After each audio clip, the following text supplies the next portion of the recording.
இறை வார்த்தை லூக்கா நற்செய்தி அதிகாரம் 21 இறைவசனங்கள் 5 முதல் 11 முடிய.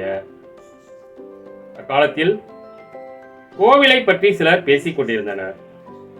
கவின்மிகு கற்களாலும் நேர்ச்சை பொருள்களாலும் கோவில் அழகுபடுத்தப்பட்டிருக்கிறது என்று சிலர் பேசிக் கொண்டிருந்தனர்.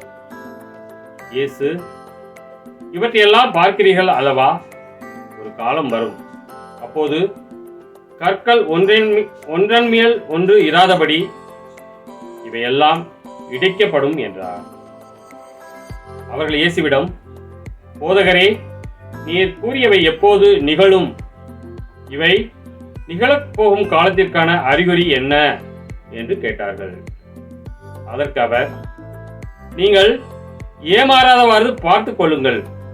ஏனெனில் பலர் என் பெயரை வைத்துக் கொண்டு நானே அவர் என்றும் காலம் நெருங்கி வந்துவிட்டது என்றும் கூறுவார்கள்.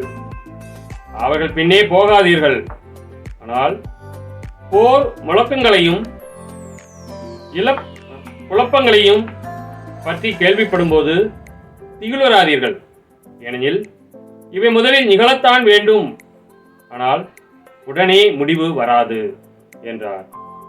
மேலும் அவர் அவர்களிடம் தொடர்ந்து கூறியது, நாட்டை எதிர்த்து நாடும் அரசை எதிர்த்து அரசும் எழும். பெரிய நிலநடுக்கங்களும் பல இடங்களில் பஞ்சமும் கொள்ளை நோயும் ஏற்படும். அச்சுறுத்தக்கூடிய பெரிய அடையாளங்களும் வானில் தோன்றும் என்றார். கிறிஸ்துவின் நற்செய்தி.